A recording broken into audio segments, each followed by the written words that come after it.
नमस्कार, मैं हूं संगीता गौड़। स्वागत है आपका मर्दा हिंद 24 न्यूज पर। आप देख रहे हैं 12 बजे की देश दुनिया की खबरें विस्तार से। लेह में बड़ा हादसा, सेना का वाहन फिसलकर गहरी खाई में गिरा, नौजवान शहीद। रक्षा मंत्री ने जताया दुख। लद्दाख के लेह जिले में शनिवार को एक बड़ा हादसा हो गया। सेना का एक वाहन सड़क से फिसलकर गहरी खाई में जा गिरा। एक अधिकारी ने बताया कि घटना में 9 सैनिक शहीद हो गए। अधिकारी ने बताया कि यह दुर्घटना शनिवार शाम दक्षिणी लद्दाख के न्योमा के कैरी में हुई। फिलहाल मौके पर बचाव दल पहुंच गया है और रेस्क्यू ऑपरेशन में जुटा है। हादसे में मरने वाले सैनिकों में 8 जवान और 1 जेसीओ जूनियर कमीशन ऑफिसर शामिल हैं। ममता ने लद्दाख सड़क दुर्घटना में सैनिकों की मौत पर शोक जताया। पश्चिम बंगाल की मुख्यमंत्री ममता बनर्जी ने शनिवार को लद्दाख में एक सड़क दुर्घटना में भारतीय सेना के 9 जवानों की मौत पर दुख व्यक्त किया। बनर्जी ने शोक संतप्त परिवारों के सदस्यों के प्रति अपनी संवेदना व्यक्त की। मुख्यमंत्री ने एक्स पर पोस्ट किया, लद्दाख के पास सड़क दुर्घटना में भारतीय सेना के 9 जवानों की मौत की खबर सुनकर गहरा सदमा लगा है। शोक संतप्त परिवारों के प्रति मेरी संवेदनाएं हैं। घायलों के शीघ्र स्वस्थ होने की प्रार्थना करती हूँ। कर्नाटक मंत्रिमंडल ने राज्य में 188 नई इंदिरा कैंटीन खोलने को मंजूरी दी। कर्नाटक के मंत्रिमंडल ने शनिवार को बृहद बेंगलुरु महानगर पालिका बीबीएमपी के अलावा राज्य भर में शहरी स्थानीय निकाय की सीमा में 188 नई सस्ती इंदिरा कैंटीन खोलने को मंजूरी दी है। इसके अलावा मौजूदा 197 कैंटीन की मरम्मत कराने को भी मंजूरी दी गई है। इंदिरा कैंटीन की शुरुआत राज्य में पूर्व में सिद्धरमैया के नेतृत्व वाली सरकार में हुई थी।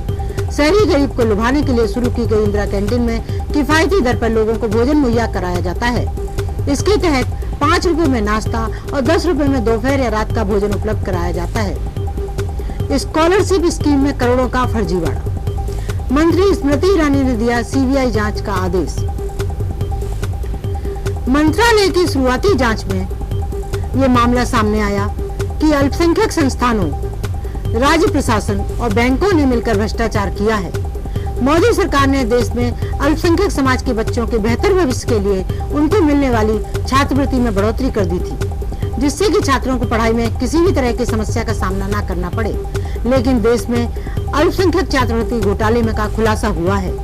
इस घोटाले में कई राज्यों के फर्जी लाभार्थी, फर्जी संस्थान और फर्जी नामों से बैंक खाते सामने आए हैं। मामला सामने आने के बाद केंद्रीय मंत्री स्मृति ईरानी ने सीबीआई को मामले की जांच करने के निर्देश दिए हैं। मंत्रालय की शुरुआती जांच में ये मामला सामने आया कि अल्पसंख्यक संस्थानों, राज्य प्रशासन और बैंकों ने मिलकर भ्रष्टाचार किया है। जांच में पाया गया कि 1572 अल्पसंख्यक संस्थानों की जांच में 830 मदरसे फर्जी नॉन ऑपरेशनल पाए गए, जिनमें 144 करोड़ रुपए का घोटाला हुआ है। पंजाब में कांग्रेस ने अपने विधायक को किया सस्पेंड। घर पर फहरा रहे थे भाजपा का झंडा। पंजाब में कांग्रेस ने आज अपने विधायक संदीप जाखड़ को पार्टी विरोधी गतिविधियों में शामिल होने के आरोप में निलंबित कर दिया है। उन पर पार्टी विरोधी गतिविधियों में शामिल होने के आरोप हैं। बता दें कि वह पंजाब के भाजपा प्रदेश प्रमुख सुनील जाखड़ के भतीजे हैं। सुनील जाखड़ कांग्रेस के बड़े नेताओं में से एक थे, लेकिन उन्होंने इस साल पार्टी को छोड़ भाजपा का दामन थाम लिया था। इसके बाद पार्टी ने उन्हें पंजाब इकाई का प्रमुख भी बना दिया था। सुनील के भाजपा में जाने के बाद से ही माना जा रहा था कि पार्टी संदीप को लेकर कोई बड़ा फैसला कर सकती है। विधायक संदीप को निलंबित करते हुए ऑल इंडिया कांग्रेस कमेटी की ओर से 16 अगस्त को पत्र जारी किया गया, जिसमें जाखड़ को लिखा गया कि पंजाब पीसीसी के अध्यक्ष ने शिकायत दी है कि आप पार्टी विरोधी गतिविधियों में शामिल हैं। इसमें संदीप जाखड़ पर 4 आरोप हैं। पहला, वह पार्टी के किसी भी कार्यक्रम में भाग नहीं ले रहे हैं, जिसमें भारत जोड़ो यात्रा भी शामिल है। कांग्रेस नेता का दावा, प्रियंका गांधी वाराणसी में चुनाव लड़ी तो पीएम मोदी को जाना पड़ेगा गुजरात। कांग्रेस नेता राशिद अल्वी ने कहा है कि अगले साल लोकसभा चुनाव में प्रियंका गांधी वाराणसी से चुनाव लड़ती हैं तो पीएम मोदी को गुजरात वापस जाना पड़ेगा।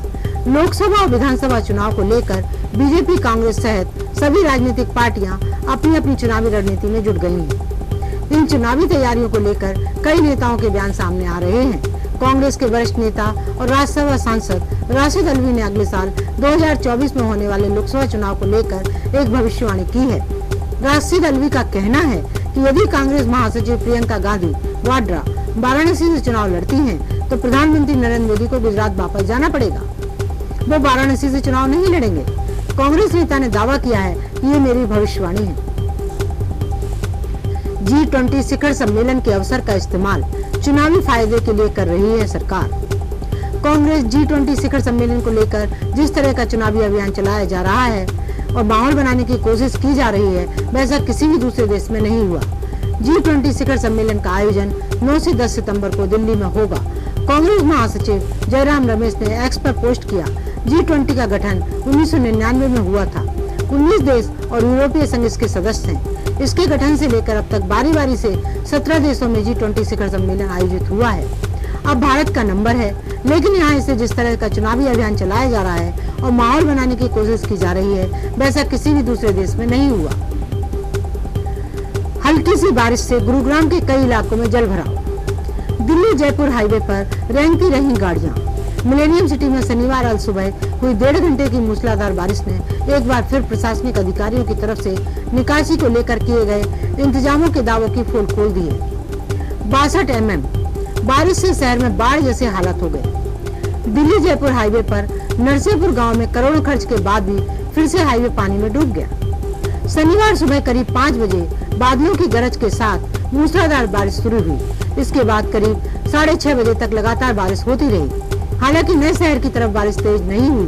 पुराने गुरुग्राम के कई इलाकों में तेज बारिश के कारण जलभराव हो गया। लोहा पुल की जर्जर सड़क बनाने का रास्ता साफ। रेलवे यमुना नदी पर बने लोहा पुल की जर्जर सड़क को बनाने का रास्ता साफ हो गया है। रेल विभाग ने PWD को सड़क बनाने की मंजूरी दे दी है। उम्मीद है कि अब जल्दी इस सड़क का निर्माण कार्य शुरू हो जाएगा। गांधीनगर RWA ने करीब साल भर पहले पूर्वी दिल्ली के सांसद गौतम गंभीर से पत्र के माध्यम से जर्जर सड़क का निर्माण करने की गुजारिश की थी। मुकेश स्वामी ने सांसद को अवगत कराया था कि लोहा पुल की सड़क बेहद जर्जर है। इस पर गड्ढे बन गए हैं, जिससे आए दिन दुर्घटनाएं हो रही हैं।